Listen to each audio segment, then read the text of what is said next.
A heart full of adventure, a paw full of kindness. It's Batchie's adventures. It was just another peaceful walk, until the sky began to cry. Batchie didn't mind a little rain, but this felt different. He found a spot to wait. And that's when he saw someone else. A little stranger, lost and cold.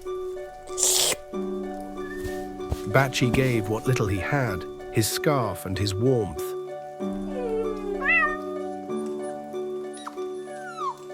They didn't need words, just kindness. And just like that, the sky smiled again. Someone had come, someone kind.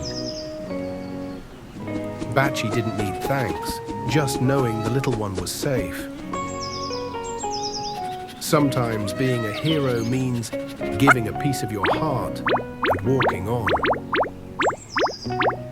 And so, Batchie's big adventure is just beginning. See you on the next journey. Batchie's heart will lead the way.